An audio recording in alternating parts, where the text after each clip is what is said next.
Hello everyone, welcome to my channel Supreme Divine Power. I am Supreme Energy Sujata Adhikari, teacher of Energy Science and Spiritual Trainer. আশা করছি আপনারা সবাই ভালো আছেন, ভালো থাকার চেষ্টা করছেন। আমি খুব ভালো আছি, দারুণ আছি এবং আপনাদের আশীর্বাদে আমি ভীষণ ভালো আছি।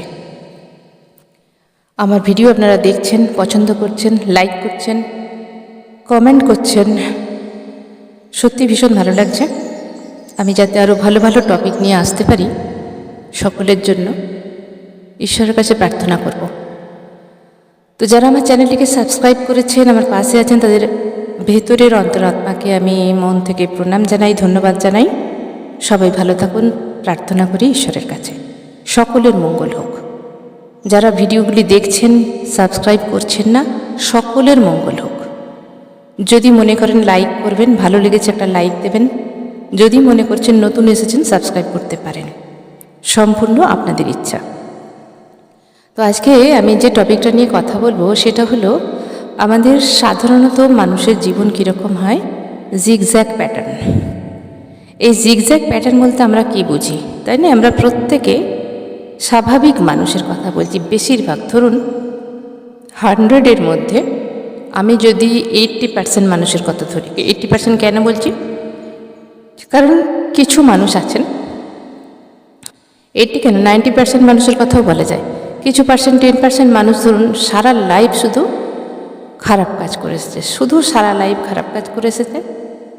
আবার হতে পারে 10% মানুষ কিছু ভালো কাজ করে এসেছে।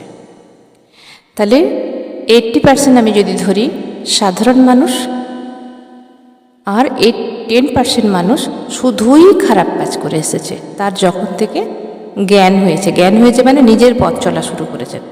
আবার 10% মানুষ ধরুন শুধুই ভালো কাজই করার চেষ্টা করে এসেছে। তবে এরকম নয়, শুধু কেউ ভালো কাজ করতে পারে, নিজের অজান্তেও ভুল হতে পারে, সেখান থেকে ছোটোখাটো কিছু প্রবলেম হয়ে যেতে পারে। আবার যারা শুধুমাত্র খারাপ কাজ করছে, বলা যায় না তাদের হাত দিয়েও কখনো একটু আধটু ভালো কাজ হয়ে যেতে পারে, সেটা নিজের অজান্তে, জ্ঞানে নয়, সব জ্ঞানে নয়, ঠিক আছে?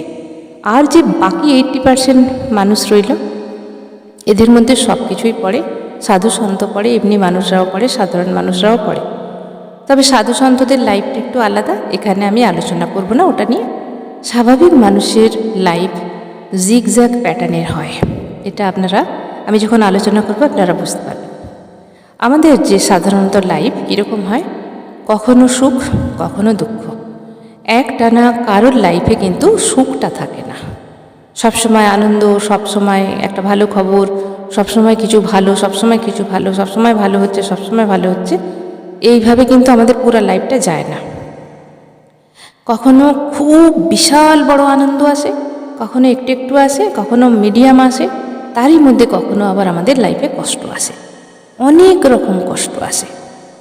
কষ্ট মানে অনেক রকম, কেউ কোনো হার্ট করেছে, বা নিজের শারীরিক প্রবলেমে কষ্ট পাওয়া, বা কেউ আমাদের লাইফ থেকে চলে গেছে মানে বেঁচে আছে, রিলেশন থেকে চলে গেছে। আবার কেউ আমাদেরকে ছেড়ে পরলোক গমন করেছেন। তাহলে এইভাবে আমাদের লাইফটা কিন্তু সাজানো, তাই না? তাহলে সুখ কীরকম? সুখ হচ্ছে আমরা নিজেরা কখনো কিছু ভালো কথা ভেবে সুখ পাই, কখনো কারোর খুশিতে আমাদের আনন্দ আসে, এরকমও অনেক ভালো মানুষ আছেন। কারোর সুখে, কারোর আনন্দে নিজেও আনন্দ হয়। আবার কারোর জন্য কিছু করে আনন্দ পাওয়া, আবার সত্যি সত্যি নিজে কিছু অ্যাচিভমেন্ট করা, সেখানে সুখ আসে, আনন্দ আসে। আবার পরিবারের সকলের তরফ থেকে একসঙ্গে কিছু সুখ বা খুশি পাওয়া। এই খুশি আর সুখেরও কিন্তু বিভিন্ন ধরন আছে।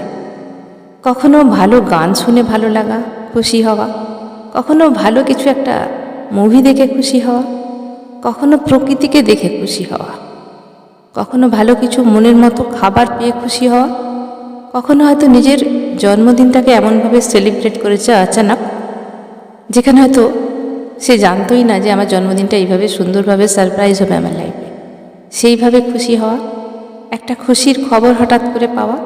এই খুশিরও কিন্তু বিভিন্ন পয়েন্ট আছে, সেইভাবে মানুষ খুশি হয়। আর দুঃখেরও সেরকম বিভিন্ন রকম পয়েন্ট আছে।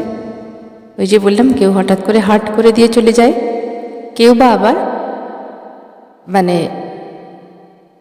নিজের শারীরিক কষ্টতে কষ্ট পায়, পরিবারের কারোর অসুখ বিসুখ থাকলে সেখানে কষ্ট পায়, আত্মীয় স্বজনরা কেউ কিছু বললে কষ্ট পায়, খারাপ কিছু ঘটনা ঘটলে কষ্ট পায়, কোনো পশু পাখির মৃত্যুতে কষ্ট পায়।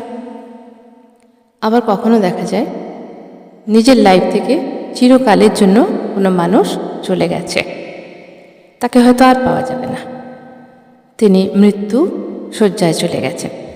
তো এইভাবে মানুষের লাইফে কষ্ট আসে। কিন্তু এই যে সুখ আর দুঃখ দুটো কিন্তু একসঙ্গে আসে না।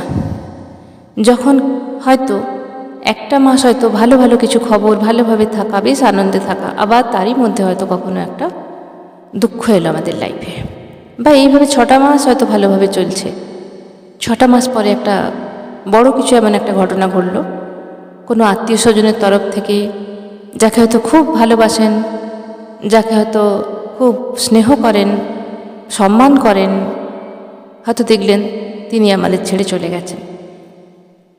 সেই শোক আমাদের ভুলতে কিন্তু বেশ অনেকটা সময় লাগে, 1 মাস হয়ে যেতে পারে।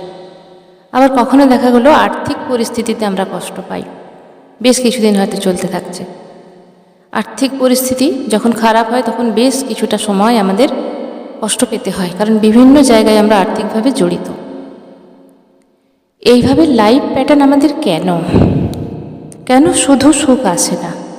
সুখ সুখ, শুধু খুশি খুশি, আনন্দ খুশি, আনন্দ আনন্দ খুশি, এইভাবে কেন আসে না? আবার শুধু কারোর জীবনে দুঃখ কেন আসে না? এগুলো 80% মানুষের কথা বলছি, কিন্তু পরে আসছি ওদের কথায়। শুধু দুঃখ আর দুঃখ আর দুঃখ কেন আসে না? এই লাইফ প্যাটার্নটা এই জন্যই করা আছে, পরমাত্মা আমাদের লাইফ এইভাবেই সাজিয়ে দিয়েছেন। যদি দিন না থাকে তাহলে আমরা রাত বুঝতে পারবো না, রাত কী জিনিস আমরা বুঝতে পারবো না, অন্ধকার কী জিনিস আমরা বুঝতে পারবো না। আবার যদি অন্ধকার আসে তাহলে দিন কী জিনিস আমরা বুঝতে পারবো না। আমাদের লাইফে দুঃখ আছে বলেই আমরা সুখটাকে অনুভব করতে পারি, আবার আমাদের লাইফে দুঃখ আছে বলেই সেই খুশিটাকে, সুখটাকে আমরা অনুভব করতে পারি। ধরে নিন, যদি একটা মানুষের লাইফে শুধু দুঃখ আর দুঃখ আর দুঃখ, এত দুঃখ তার লাইফে, সে উঠে দাঁড়াবার ক্ষমতা নেই, তখন পরমাত্মা কী করেন? সাজিয়ে দেয় দুঃখের পরে একটু সুখ, সেই মানুষটা যাতে শ্বাস নিতে পারে, সুন্দরভাবে বাঁচতে পারে, একটু হাসতে পারে। তাকেও তো তার লাইফটা লিড করতে হবে না? সেই জন্যে সেই মানুষটা অনেক দুঃখের পরেও তার নিজের লাইফে একটু খুশি আসে। আবার বেশ কিছুদিন খুশিতে থাকার পরেও কিছু মানুষের লাইফে দুঃখ আসে। এর কারণটা হলো, খুশিতে যখন মানুষ থাকে তখন তার যে লাইফ, যে স্ট্রাগল, সেটা ভুলে যায়। নিজের যে নির্দিষ্ট একটা পথ আছে সেই ওয়েটা ভুলে যায় অনেক সময় দেখা গেছে। সেই জন্যে কখনো কখনো চরম কষ্টের মধ্যে আমাদের পড়তে হয়। যেমন ভীষণ খুশি আনন্দে ভরপুর, তখন মানুষ কী করে, অনেক সময় টাকা পয়সার যে একটা বন্ডিং নিজের সঙ্গে আছে সেটা বোঝে না, এখানে ওখানে সেখানে টাকাগুলো ওয়েস্ট করে অনেক সময়। সেটাই আমাদের লাইফে পরে একটা বড় একটা ক্রাইসিস চলে আসে। ঠিক সেরকম এইরকম অনেক ঘটনাই আমাদের সঙ্গে জড়িয়ে। তো পরমাত্মা কি সুন্দরভাবে আমাদের লাইফটাকে সাজিয়ে দিয়েছেন। কোনো মানুষ যাতে চিরকাল দুঃখে না থাকে, তাহলে সে লাইফ লিড করতে পারবে না। আবার কোনো মানুষ চিরকাল খুব হাসি আনন্দ মজাকে না থাকে, যাতে করে নিজেকেই সে ভুলে যায়। দুঃখ এমন একটা জিনিস, সেই সময় মানুষ নিজেকে ইয়াদ করে, পরমাত্মাকে ইয়াদ করে, আপনজনেদের ইয়াদ করে। কষ্ট আসে, কিন্তু সেই সময় মানুষ শুধুমাত্র একা হয়ে গিয়ে নিজেদের সঙ্গে নিজেরাই থাকে, নিজেদেরকে সময় দেয়, পরমাত্মাকে খেয়াল করে, ঈশ্বর আল্লাহ গডের সঙ্গে কানেক্টেড হয়। যখন সুখে থাকে বেশিরভাগ মানুষকে দেখা গেছে নিজেকেই ভুলে যায়, আনন্দের চোটে নিজেকেই ভুলে যায়। পরমাত্মার সঙ্গে হয়তো কথা বলার 5 মিনিট টাইমও হয় না, এটা তবে সবার জন্য নয়, কিছু কিছু মানুষের ক্ষেত্রে দেখা গেছে। তাই আমাদের লাইফটা ভীষণ সুন্দর জিগজ্যাগ প্যাটার্নে তৈরি হয়, যাতে আমরা সুখ আর দুঃখ এই নিয়েই আমরা চলতে থাকি। এবারে আসি, যেই মানুষগুলো শুধুমাত্র খারাপ কাজ করে গেছে 10% মানুষ, সেই মানুষগুলো দেখবেন, কিছু কিছু মানুষকে আমরা দেখেছি সারা জীবন কষ্ট করেই তার চলে গেল। সে জীবনে হয়তো সুখটুকু পেল না মানে সে নিতেই পারল না। সেই মানুষটা হয়তো ভালো, কিন্তু সে নিতেই পারল না, চরম কষ্ট করতে করতে করতে করতে তার লাইফটা চলে গেল।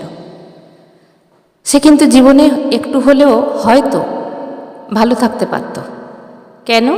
কারণ সে যত খারাপ কাজই করে থাকুক না কেন, কোনো জন্মে যত খারাপ কাজই করে থাকুক না কেন, যখন সোল এই পৃথিবীতে আসে তখন পুরো ওই খারাপ ফাইলস নিয়ে আসে না, তার সঙ্গে একটা দুটো ভালো ফাইলসও নিয়ে আসে।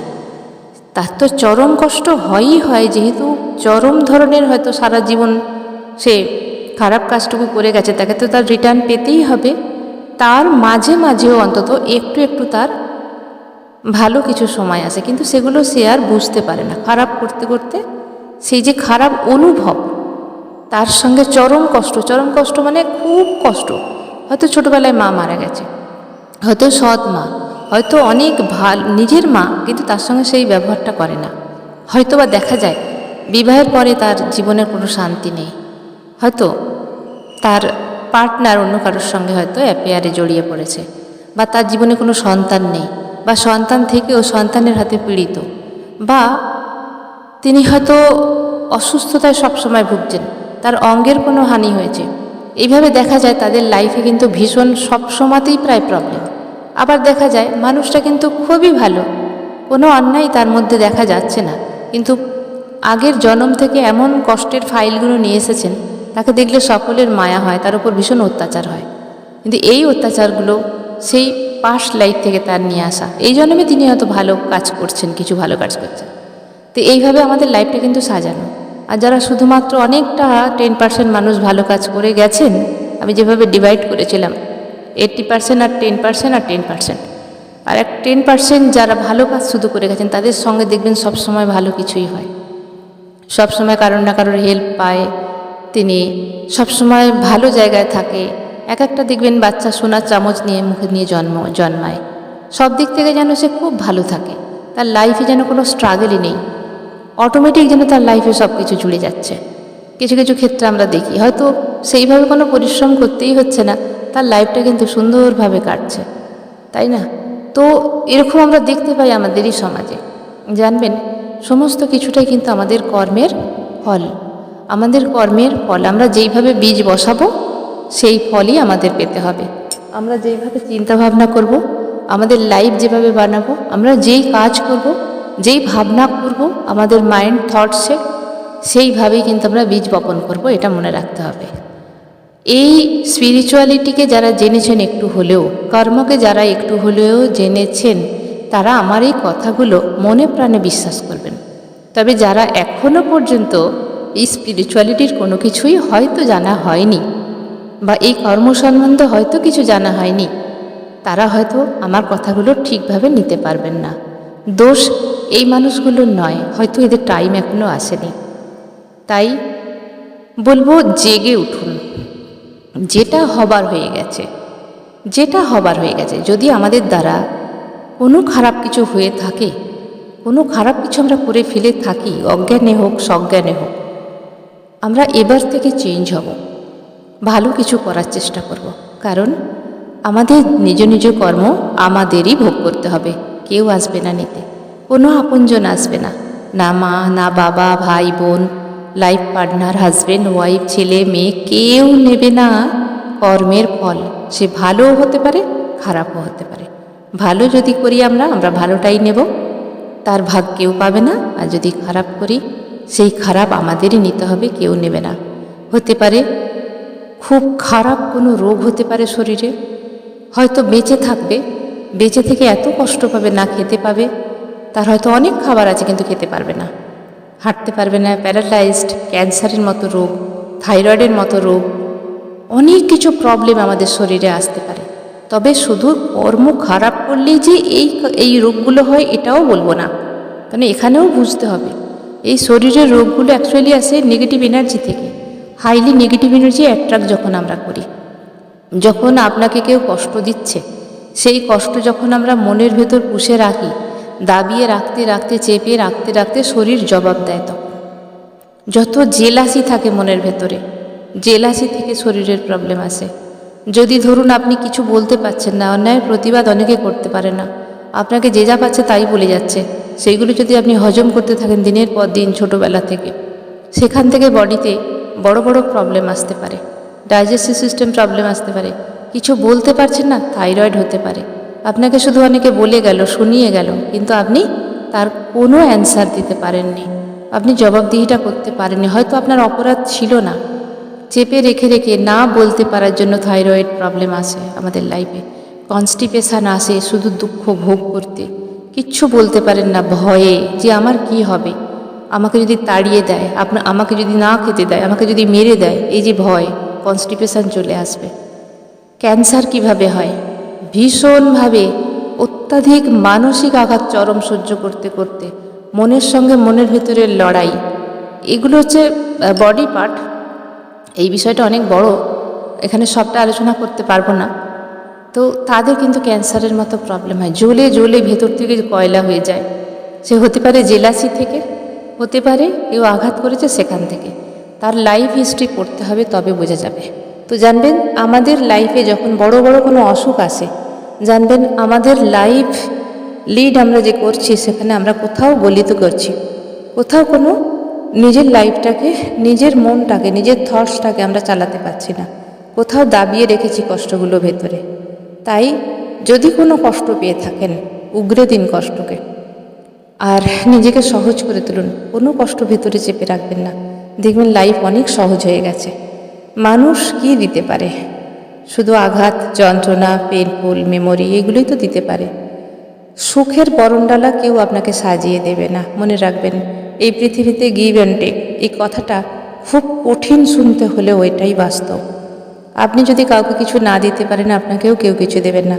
এই পৃথিবীতে বেশিরভাগটা এটাই। হয়তো 1, 2, 3%, 5% মানুষ আজও ভালো আছে, তাদের জন্যই চলছে আজকের দুনিয়া। তো আপনাকে ভালো একমাত্র কে রাখতে পারে? আপনি নিজে। জেগে উঠুন, যা হয়ে গেছে, যা করেছেন, ভালো কাজ মন্দ কাজ, থটস ক্রিয়েট, যা কিছু করেছেন ভুলে যান। আজ থেকে আবার নতুন করে বাঁচুন, ভালোভাবে বাঁচুন, নিজের জন্যে বাঁচুন, নিজেকে ভালো রাখুন।